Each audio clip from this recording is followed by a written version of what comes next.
motherhood is a transformation with no going back. The importance and the difficulty of fostering life, creating life, protecting it, growing it, it is so much energy. And it is a sacred mission, it's a political mission, and this is one that is still being depicted as unnecessary, free, irrelevant, whatever, you know. And no, raising a human being is a mighty work. The way it smashed my career, the way I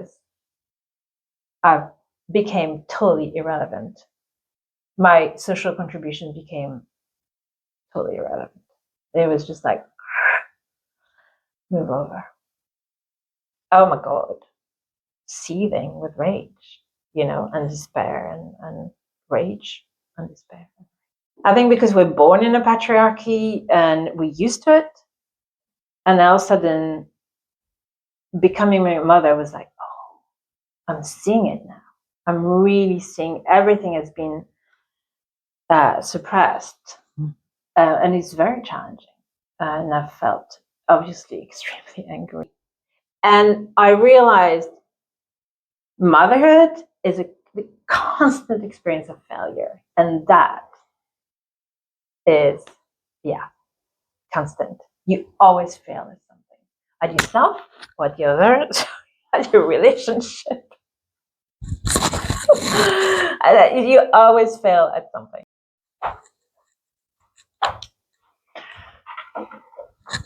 Hi, Sarah. Hi. I'm keeping this in. Would you please tell me a little bit about your family? So I have a 14-year-old daughter, and my partner is my husband. We've been married 25 years. She's 14, and she didn't come easily. I had issues, fertility issues. She came as a miracle, really. I was almost 44, and I was told I had less than 8% chances of delivering or having a child, and that I would have to go through IVF, and I didn't. So it was a complete gift. Would you tell me how that gift has changed your life? You mean having a child or the experience of the miracle? Because both did, actually. Yeah, maybe a bit about both. That would be great. I think this thing about being able to conceive when all the odds, you know, on paper were against me, gave me an incredible sense of power. And I know some women get very worried during pregnancy. There's a lot of anxiety, fear of losing the baby, especially when you've had difficulty getting pregnant. But I felt invincible. It was like, this is a gift, it's here to stay. Like I felt such a sense of power, obviously of awe as well. It was such an incredible gift. But mostly this feeling of having activated my own power, you know, like whatever issue was in the way of me, being able to conceive, I had to work through it with help, obviously. I've been into holistic kinds of medicines for a very long time. And so, you know, there's a lot of therapists who've helped me along the way. So yeah, I think that was the overarching feeling of the beginning. It was like, you know, I'm not into the goddess stuff at all, but there was really a sense of, wow, I didn't know this was there. And I feel like for a lot of women, because we're all coming, we all are in a society that still puts us down systematically with great dedication. all of a sudden to be in contact with our own power is a very disruptive experience. Because I think one of the first things that came after was like, wait, what's happened until now? Like, how come I was never in touch with this? You know, where has it been? Completely. And so the I think because we're born in a patriarchy and we're used to it, and all of a sudden becoming my mother was like, oh, I'm seeing it now.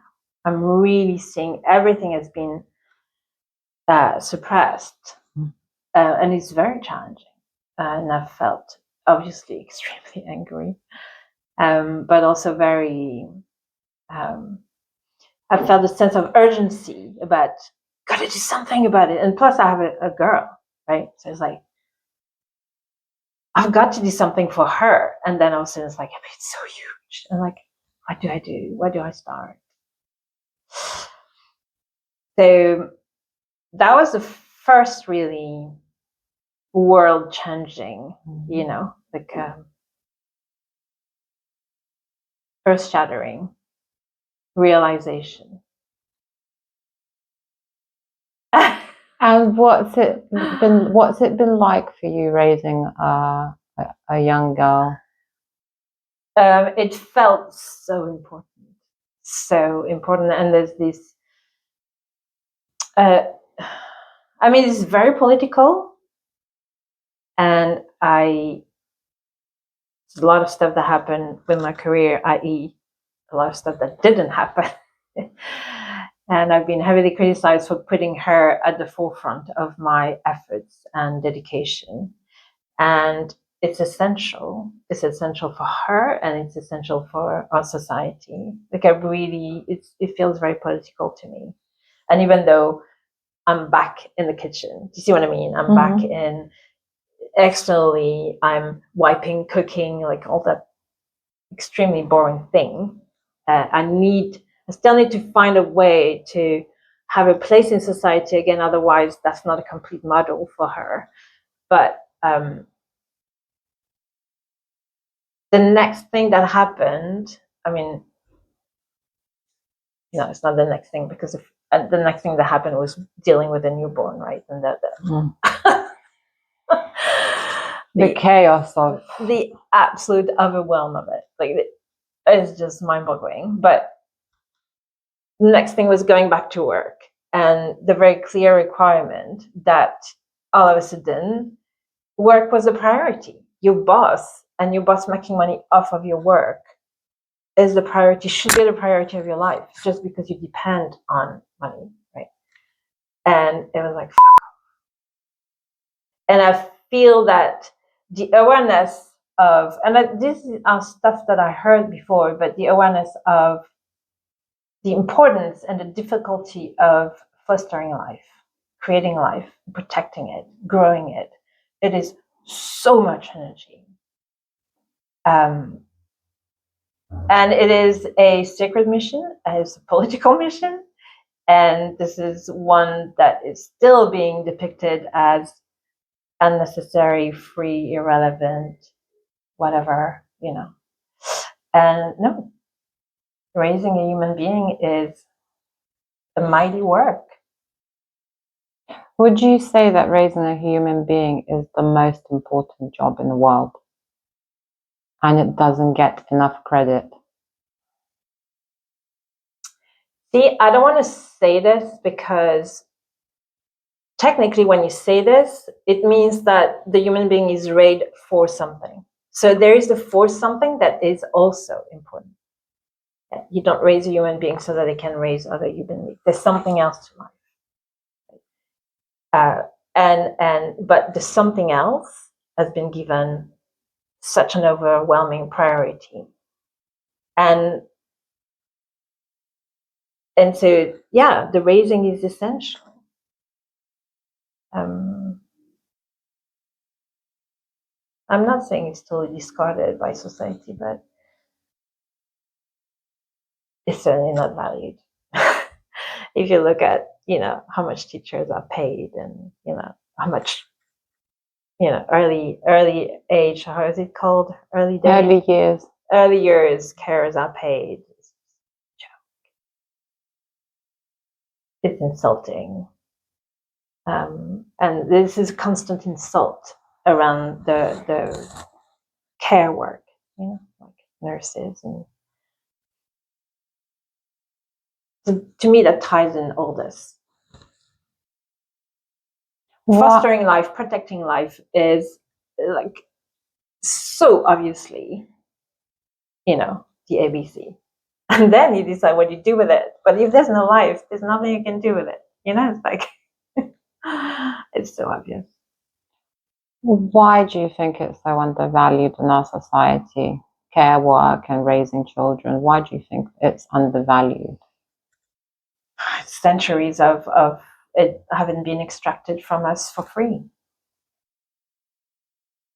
How did that make you feel? Oh my God. Seething with rage, and despair and rage and despair. Endless circle. Well, I hope that it's not endless. But it's a really big mountain to climb, for sure. Is one of the reasons why it makes you so angry precisely because you are raising a girl and she's going to inherit this society and these values? No, I think I was aware of a lot of it before, and I think the urgency, it's not, the anger was there. It just got bigger, but the urgency, and it's really, I have this sense of walking the line. It's like, oh my God, we all know this. Children learn by modeling. They don't care about what you say. They care about what you do, how you behave, how you hold yourself in the world. And so that's a big thing. What do you think is the biggest lie society tells mothers?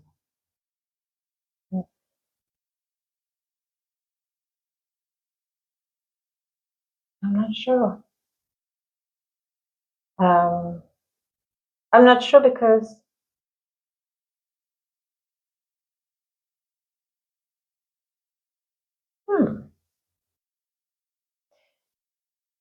I think it's a general lie around materiality, around time. A pregnancy is so quick and takes forever. And you feel it in your body. It's like, I just remember vividly when she had a growth spurt, like all my vitamins or whatever she needed to grow was leaving my body, right? And then you feel so tired, and then you need to replenish yourself.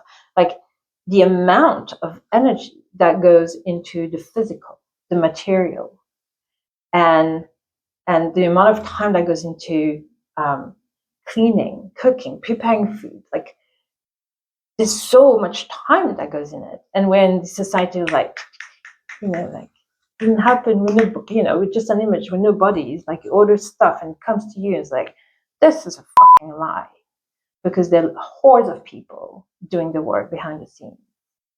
And we are one of them, like, but there's also, if you talk about food, the people who grow it, bring it, who cook it, the people who deliver it. This is the biggest lie, that we live in a cloud, in a 2D screen, and the body is gone. The body has no need. The body doesn't have its time. The body doesn't have its clock. Lie. It takes an insane amount of time to look after bodies properly. And life is through the body. It's not on the internet. Also, I've become a massage therapist. that's another area of exploration and knowledge that has grown.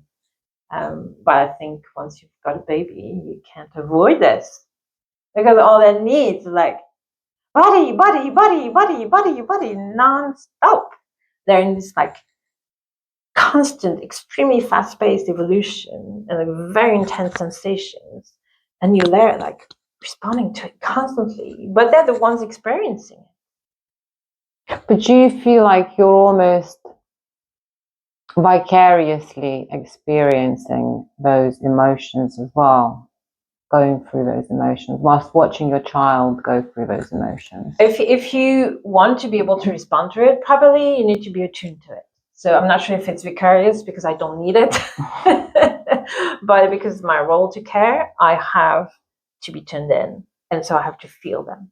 Yeah. And so yes, you go through it as well. What effect do you think that has on a mother, going through those changes and deep emotions and of her child?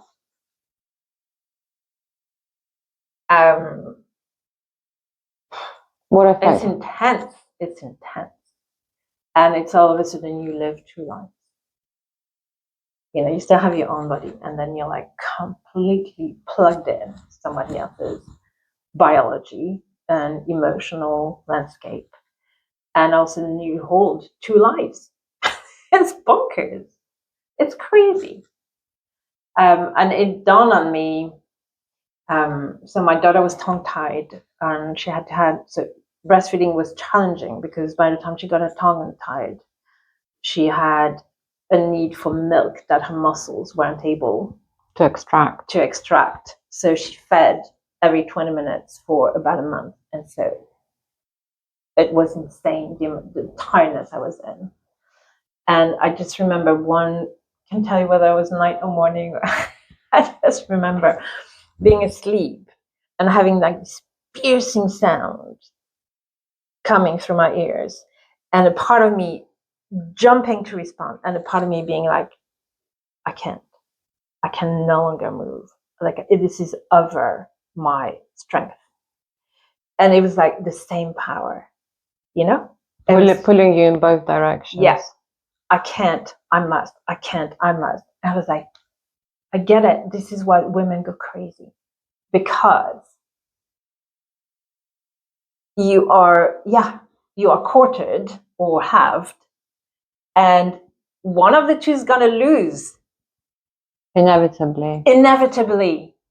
And I realized motherhood is a constant experience of failure. And that is, constant. You always fail at something. At yourself, or at the other, at your relationship. You always fail at something. I mean, I think I completely agree with you, but also I think that takes such a huge mental toll, and has such a huge effect on your mental well-being. Yeah. How has having a child and being so in tune with your child affected your mental health?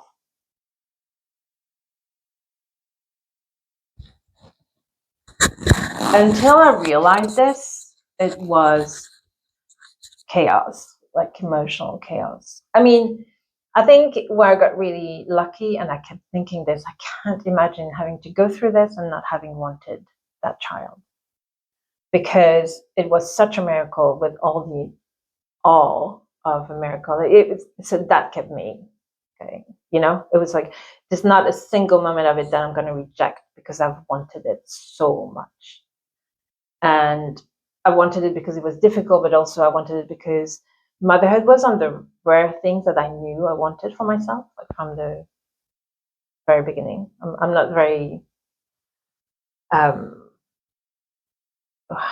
how to say that things don't really matter to me. I can go this way or that way. I adapt very easily and move to different countries. You see what I mean? Like I just but that was the thing I've always known I want to experience in my life. So I had a sense of commitment, and also that was not, it would have been very bad taste to criticize, if you see what I mean. So I had a resolve that helped me, but I kept thinking, what with other women were not sure or didn't choose their pregnancy. Goodness, like how do you go through this when you don't have this want behind it to support you? But also lack of general support. So, Yeah, well, that's another. you know, I imagine it would be very difficult going through that. Because that thing about being pulled into directions, the only thing, I've given it a lot of thought since, the only thing that can alleviate this incredible split is help. That when your child screams and you can't move, someone takes care of your child. That's the basics. So you don't get to experience this, impossible situation. Did you ever find yourself in that situation where you couldn't attend to your child because you were so emotionally drained, physically exhausted? Physically, yeah. She never slept, so I lost it. Did you have help from your family or your husband? Well, in principle, yes, but I'm a foreigner in this country, so my family's not around. He's also a foreigner, so there was no family around, and he travels for work. So I've been on my own a lot, and I've had in the early years a few friends I could call on. I remember that one day where she had a fever and it was like 8 p.m.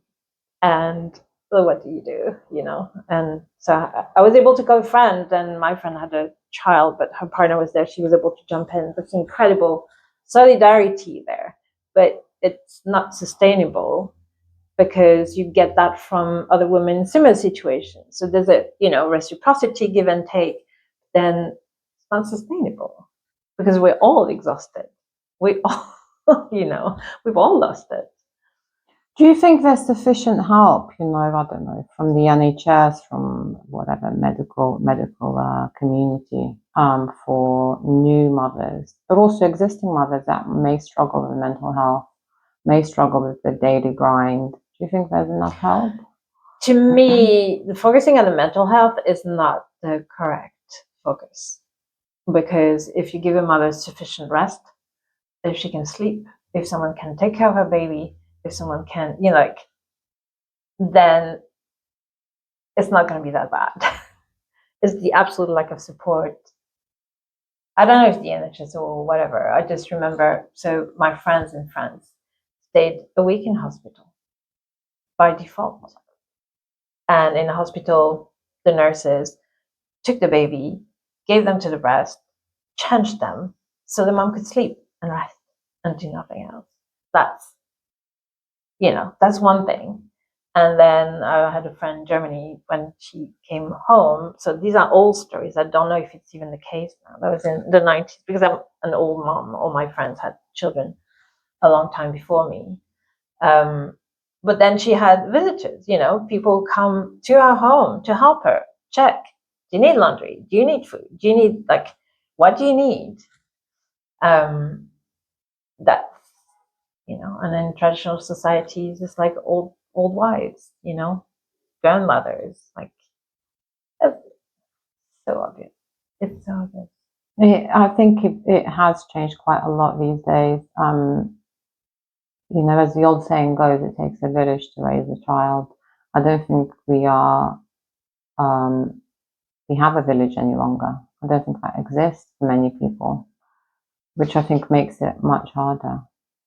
But I think at this, to me, there's a real difference between when the child is 100% dependent on the mom and then what happens when they start walking. And it's really, and I feel, to be honest, in London, the toddler years were quite well supported. I don't know, in Hackney, they're closing all the children's center, but there was drop-in classes, there was, as we said, so many parks, so many playgrounds, you meet so many other mothers. So to me, that age was the easiest. but the early years, not early years, sorry, the early months, like the total newborn phase, is so isolating because you can't even sometimes go out and meet the moms because your child is completely at odds. Their rhythm is completely at odds with other moms. It's like I had a group of what's it called, the entity group, and it was a support to some extent, but it's like 5 people, 6 people with different lives. 2 moved immediately after, kids, and they're not at home. They're not at home helping you getting ready. They're not. It's just someone to reach out to if you go insane, in between 4 walls. You want to go and have a tea. But what happens until or before the moment you're able to get out and meet someone for a cup of tea? And that's assuming you have the money for tea and cake, like I'm also aware that I was in that segment of population where I could do it. So to some extent, all these children's centers, all these drop-ins were really wonderful, and I met a lot of people, including one who's still a very, very close friend. And if I compare to what it is to have kids in Paris, that was so much better. The support was so much greater, but it's just the at home, the isolation at home when it's you and your kid. And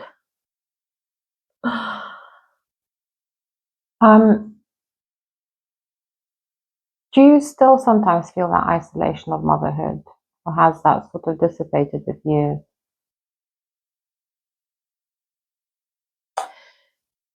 I do, in a very acute way at the moment, because we moved, and I think once the kid gets socialized, there's a lot of, in a way, their needs, the moment they're here, their needs dictate how you organize your own needs, right? So in terms of all the friendships and bonds, and they're the ones that we create as adults, but they're also theirs. And the parents move, the kids fall out. Like it's a very complex. It's a very complex situation socially that changes very often. I also found that people having a second or more children get into a different pace of life again. That when you remain with one child, it's no longer the same thing. So they all congregate together. So the parties become, the groups like the children of similar age. The dynamic changes. So we definitely got excluded from a lot of this. And then she has her own stories. And then there's the moment where you stop, like secondary school, you stop taking them to school. So there's no longer the school gate socialization, for better or worse. And I don't longer have a full-time job, but I did for 4 years when she was younger. There's no socialization there because you just run out of work, scramble to finish what you have to finish, and you rush and you're late anyway, and you didn't finish your work anyway. And so there's no hanging out. And then, so when working, it was like chore, like, so there's not much time for friends unless maybe when there's an existing network. I think some people happen to fall in, they have their group of friends and they all have kids at about the same time. So that kind of remains extended family, extended circles, but not for us. We were dropped in a culture that's not ours. And somehow all the connections we made dissolve. So all our almost 20 years in London, it's been this connecting with people and then losing them, connecting and losing. I'm not sure what that's. I'm not sure what to make of it. I don't know if it's London. I don't know if it's parenthood. I don't know if it's. Do you think it's more to do with how parenthood changes throughout the years, or do you think it may be that we live in a relatively sort of cold city that have a tendency to isolate people. Do you think it's more to do with parenting and parent life?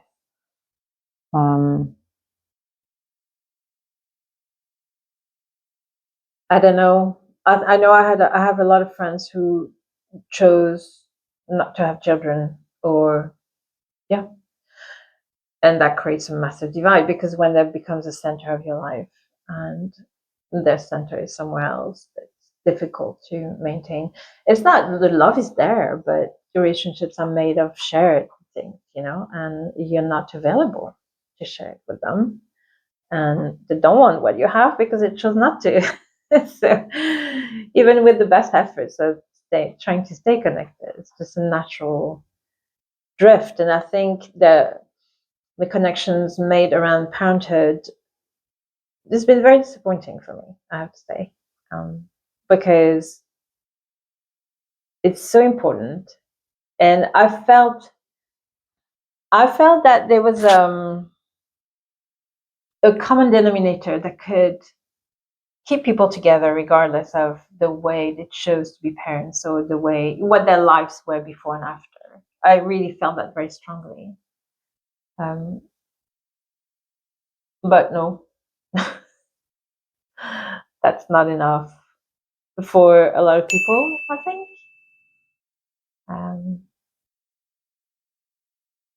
There's this woman that I've listened to a lot recently, for the past few years, called Caroline Myss, and she's very known for her work on archetypes. And she said that the experience of motherhood is, for women, is akin to the experience of war for men.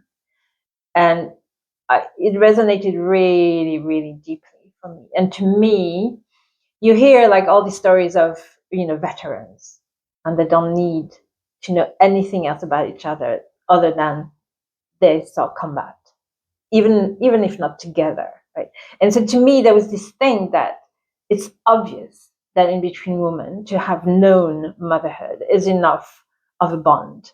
It's knowledge that only we have, right? Different for fatherhood, and definitely different for people who have not experienced it. And so, but it's not, and there's been a huge surprise, to be honest.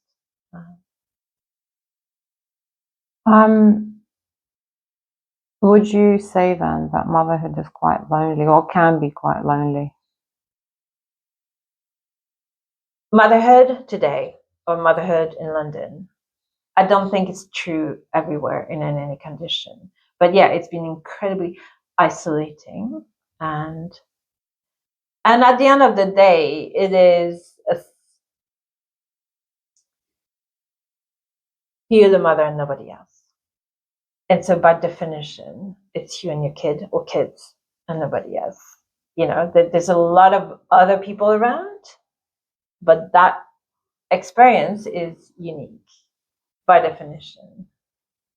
So there's this that's very challenging. But the social isolation, the physical isolation is also very real. But to me, that's something that's a time and place, where the permanent challenge of you have the most important connection to this human being forever and ever. And that's a huge, it's pretty daunting. And I think women should be helped into facing this responsibility and learning it, and learning how to manage it, and growing with it. And, but in a way, it feels to me that it cannot be passed on from other mothers. I don't know. I don't have the answer to this. But because we go into it not knowing anything at all, we have no idea, do we? Or very little idea of what it might be like. I did to some extent, because I have a lot of siblings, and so I had 13 nephews and nieces before my daughter was born. So I had seen it, I had witnessed it, which is also huge learning. Children learn by observing, by the way adults model life. So there's a lot that I knew, and I never bought into the pretty shiny goddess. I was always aware of the gritty reality of it. I think what no one talks about, because no one talks about women's power, is this incredible responsibility and the fact that it's only us. So, it's like you hear psychology stuff and then the mother and, it starts here. It starts that women becoming mother and being faced with this power and this huge responsibility. And that's the bit that we're not equipped for, because no one is interested in telling us we have power. And when all you hear about mothers is mothers failing, like overbearing mothers, and like they become adults and, oh my God, couldn't wait to get rid of my mother, and all that stuff. It's all this very negative stuff, which are part of it. Like, I'm not denying, but no one talks about the experience of power that it is. So would you say that motherhood has been one of the most empowering experiences of your life? No, it's not empowering at all, because everything else is telling me, like, no.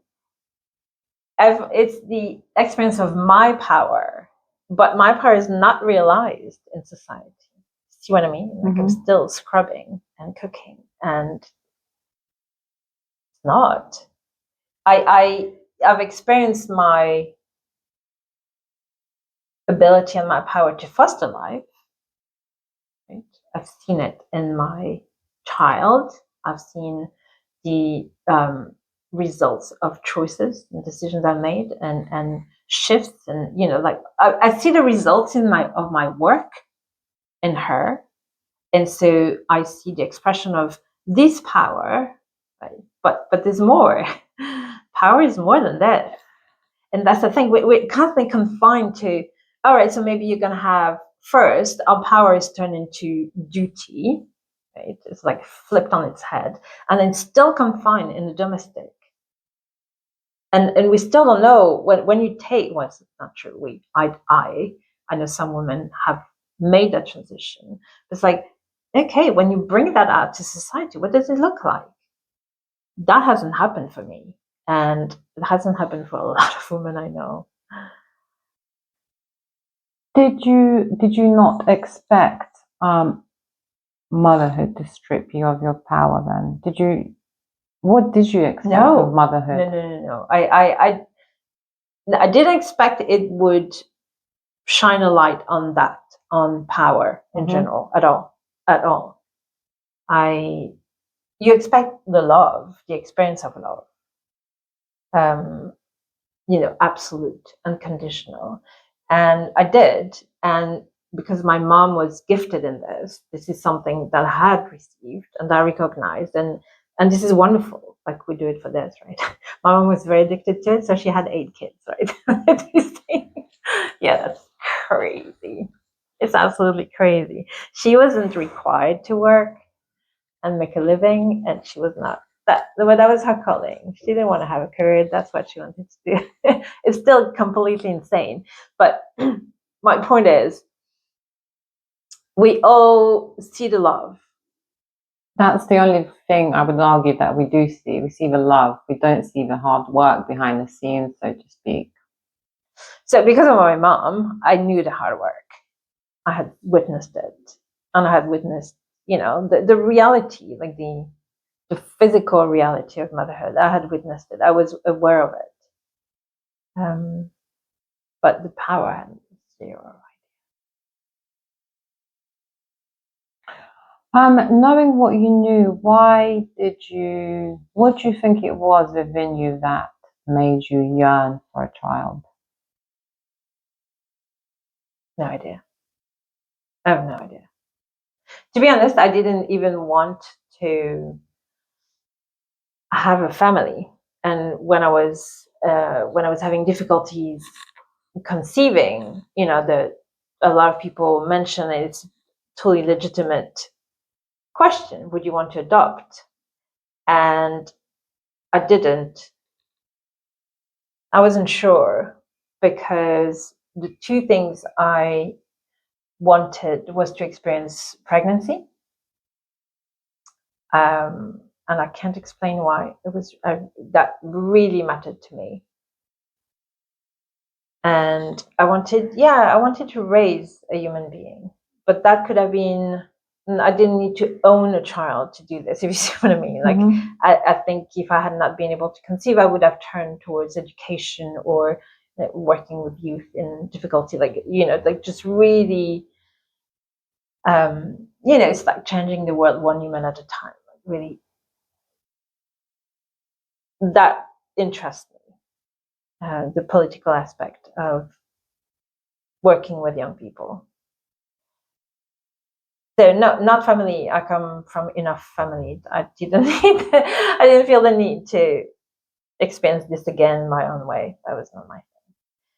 But the physical transformation of motherhood, I was fascinated by. I really wanted to experience it. So I'm really grateful. What would you say has been the most surprising thing or the most unexpected thing about motherhood? The way it smashed my career. The way I became totally irrelevant. My social contribution became totally irrelevant. It was just like, move over. I came back from maternity leave and there was someone above my head. You were pushed out. That's not the official version.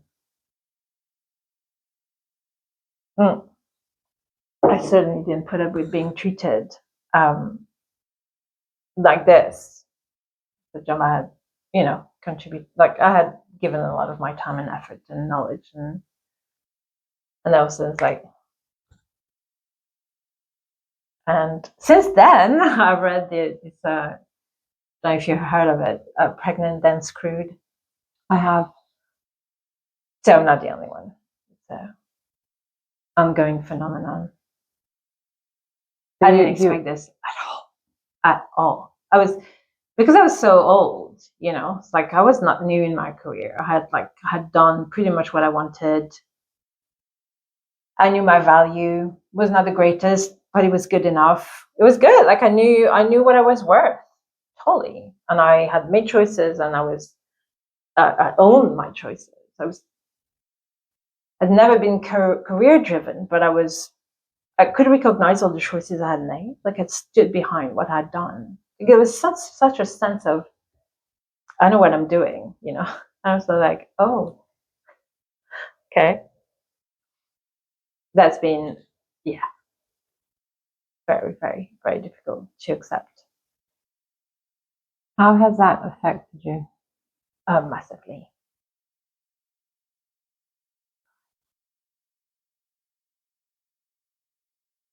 It's been like 14 years, and everyone's like, oh, you should move on. But It very clearly left a dent in your life. Yeah. And then I had another job, and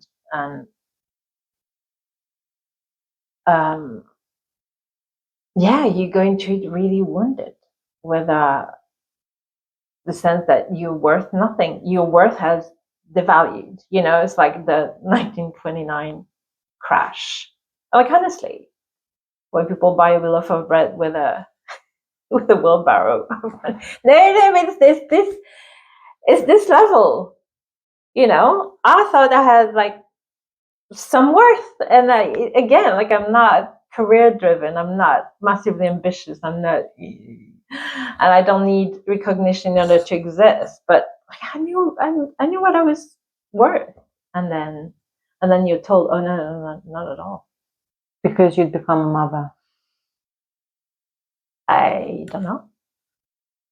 Am I allowed to make this link? It happened at that time. Maybe it's not related. Maybe it's related to other things that were, specific to the business. And for me, it happened at that time. And so the work experience after that was really difficult. And yeah, my husband's never home. So being a single mom with having a big job in central London was just, I ran myself to the ground, really. And then when I quit that job, that's when the mental health really hit. I was really the impossibility of it, and the fact that my choice is my priorities with my child. This is not up for discussion. And the response you get is like, okay, move over, not interested. Because there's someone else that can. I'm your priority, or you move over. That's the world of work, and fathers experience it as well. It's. But would you say that mothers feel it more? Yeah, because sure. they're essentially their careers are sort of, for sure, like yours, put aside, shoved aside, forgotten, because your value decreases. Because you're no longer as available. You're no longer to give your heart, body, and mind, to someone else's improvement, bettering.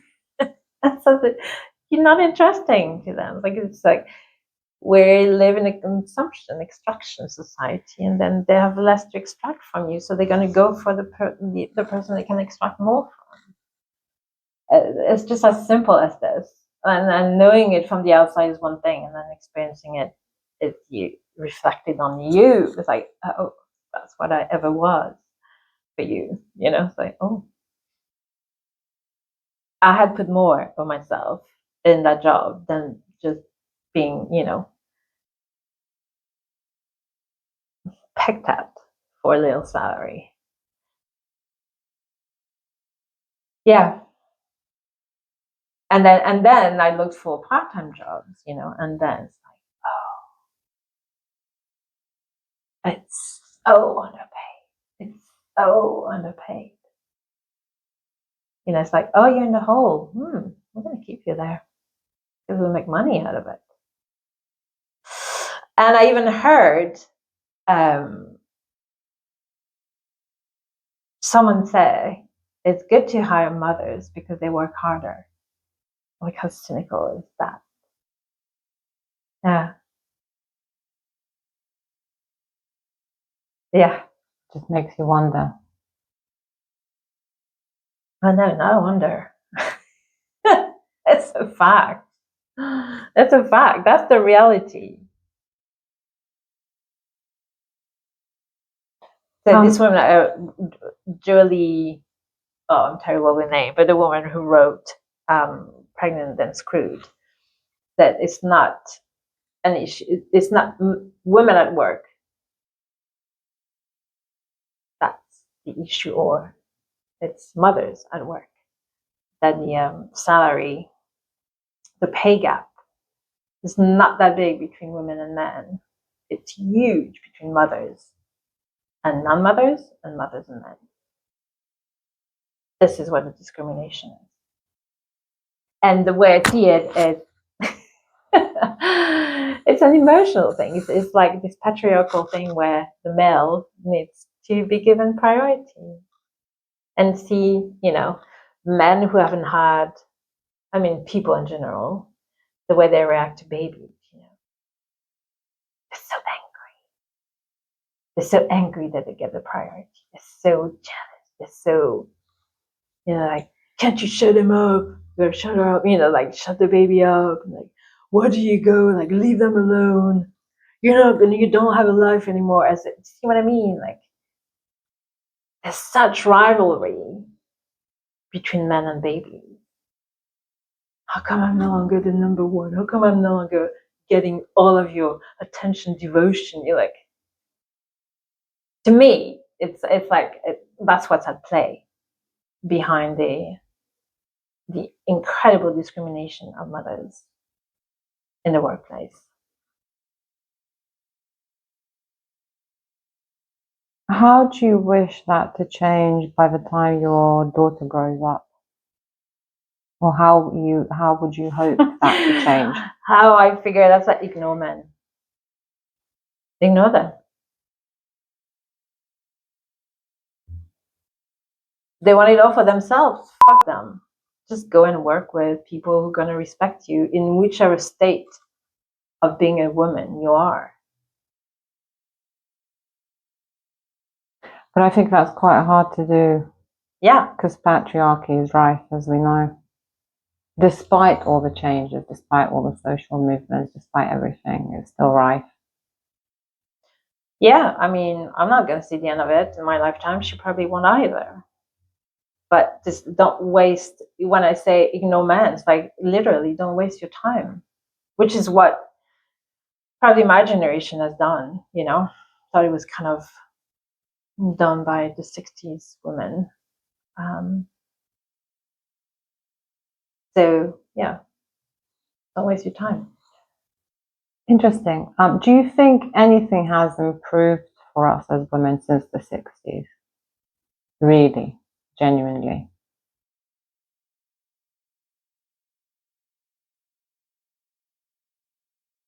Or do you still think we fulfill the same roles that we did back in the day? No, I don't know. I don't know. Society has laws, you know, we have rights. So all this has been done. It's important. But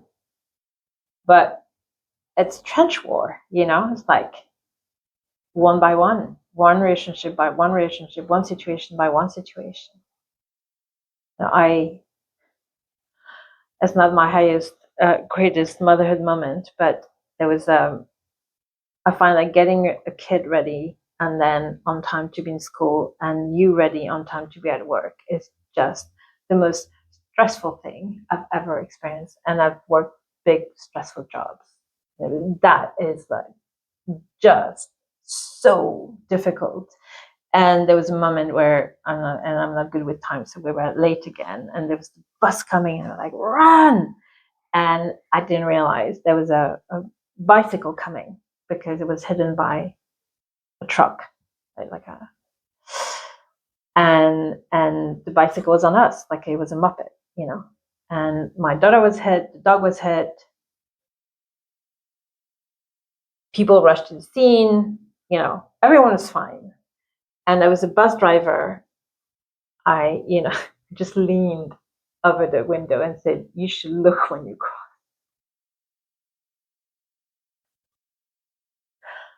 Yeah, that's all the guy had to say. And I screamed at him at the top of my lungs that he had no fucking idea what my life was.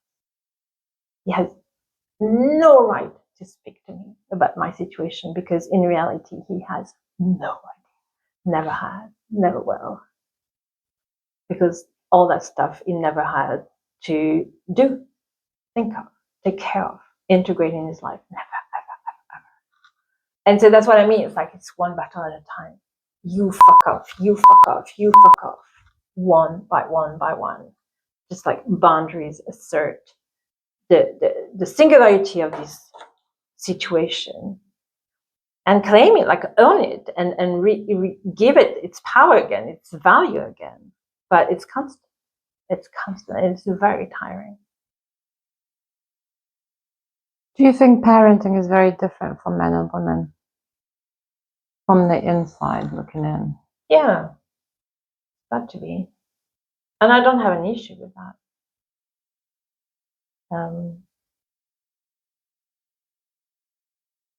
What would you say sort of the main differences might be? But it's not their bodies and everything that goes with it.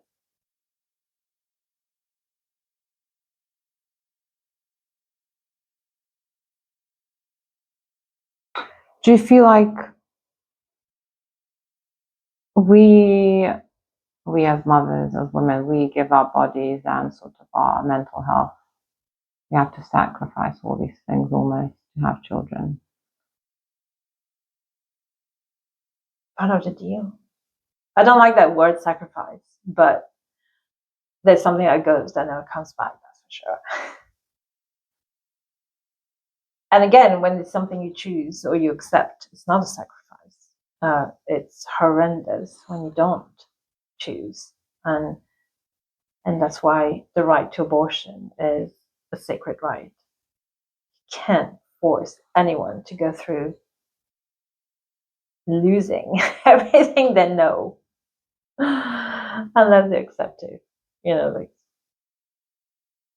is there a part of you that almost doesn't want to complain about motherhood or be negative about motherhood in any way, shape, or form because you really long to have a baby? I feel like I'm being. Do you feel like I'm not being negative? No, but I feel like what I'm trying to say is, do you sometimes feel guilty about complaining about motherhood or sort of voicing your no, because you really longed for that baby? But because to me, it's not inherent to motherhood. It's the way motherhood is being considered in our society. Motherhood is a transformation with no going back. Right? And so there's a huge amount of loss and grief and challenges, and the whole rebuilding, and then the whole looking after a human, which is in itself a very almost otherworldly task. No, all of this is there, but it doesn't have to be as destructive as it is. It doesn't have to be. It's, after all, an experience of creativity. You know what I mean? Like, the way it's been flipped to destroy us is a choice, is a societal choice. It's creativity. It's life-giving. You know? What has been the most joyous moment of this transformation of you coming into motherhood and becoming a mum? What has brought you joy?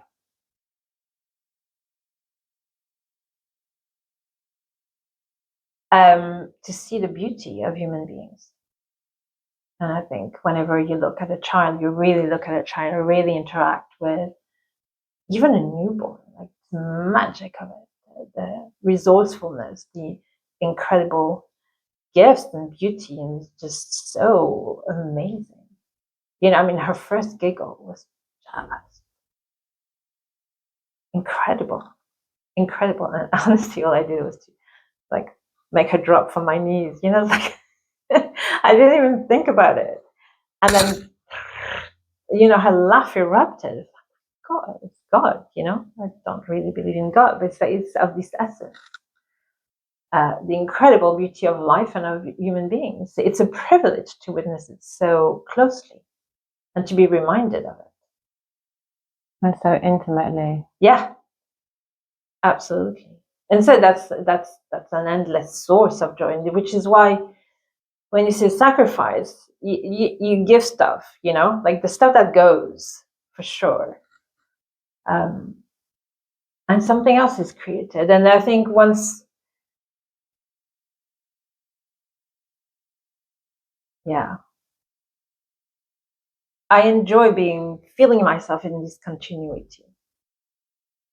Right? This kind of, my mom's done it for me, I've done it for her, she will. You know, this is life. The continuous flow of love and life. And life, yeah. And this is an incredible privilege. Comes at a huge price, but it is a privilege. And this is what we're being fought for, very honestly. I think lastly, describe your experience of motherhood in 3 words. 3 words.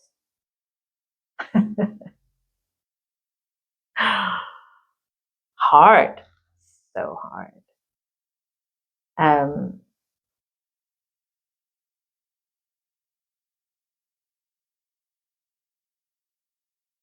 I mean, awesome and so fucking hard. More than 3 words. You can pick the ones you want.